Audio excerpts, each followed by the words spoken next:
सुप्रभात। बाबा कहते हैं, मेरे प्यारे बच्चे, उम्मीद में बहुत ऊर्जा होती है, जैसे कि प्रार्थना में होती है। शायद ये शब्द तुम समझ नहीं पा रहे हो ना। तो बच्चे, अगर तुमने कहीं से या किसी काम में उम्मीद लगा ली है ना, और उम्मीद लगा कर रखी है, तो सफल अवश्य होगे। हाँ, ये उम्मीद ही तुम्हें सफल अवश्य बनाएगी। इस अपनी उम्मीद की किरण को ऐसे ही बनाए रखना। जब तक तुम्हारे अंदर का विश्वास और उम्मीद कायम है ना, तुम कोई भी काम हो, बड़े से बड़ा काम हो, तुम्हारे लिए कोई असंभव नहीं है। भले ही लोगों की बातें उस कार्य को असंभव कर रही हैं, लेकिन तुमने जो उम्मीद मुझसे लगाई है और खुद भी उम्मीद लगा कर बैठे हो, वो प्रार्थना से भी ज़्यादा है। तो कभी भी इस उम्मीद और विश्वास को टूटने नहीं दूंगा मैं, और ना ही तुम टूटने देना। हाँ, तुम भी उसी विश्वास को ऐसे ही कायम रखना। तुम अवश्य सफल होगे।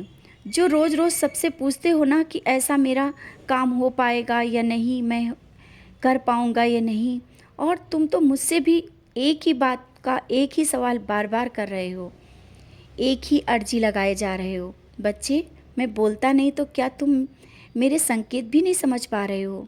ऐसा नहीं कि मैं तुम्हें कुछ दे नहीं रहा हूँ। बच्चे, तुम्हारे सब काम धीरे धीरे पूरे हो रहे हैं, और तुम्हारे साथ तुमसे जुड़े लोगों के भी कार्य पूरे हो रहे हैं। ये तुम्हारी प्रार्थना और भक्ति है, जिससे अभी तक इतने संकट और परेशानियों को तुमने मुस्कुराते हुए पार किया, और आगे भी तुम सफल होगे।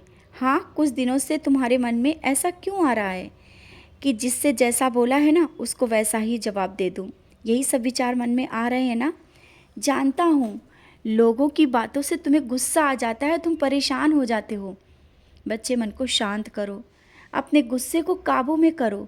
ये सोचो कि तुम साईं के बच्चे हो, और तुम्हें उनके जैसा नहीं बनना है, ना ही ऐसा बनना है कि लोगों की नज़रें और तुम स्वयं अपनी नज़र में नज़र ना मिला पाओ। तुम्हारे विचार और शांत स्वभाव तुम्हारी पहचान है, और तुम उन सब की बातों में उनके जैसा मत बनो। तुम वो नहीं हो, तुम सबसे अलग हो सके तो उनसे दूरी बनाओ। और हाँ, जानता हूँ तुम उनसे दूरी बनाने की पूरी कोशिश कर रहे हो, दूर भी रहते हो, लेकिन वो स्वयं तुम्हारे करीब आ जाते हैं। तो तुम्हें हमेशा याद रखना है ना, अच्छाई के साथ बुराई हमेशा चलती है, तभी तो उसका अस्तित्व रहता है।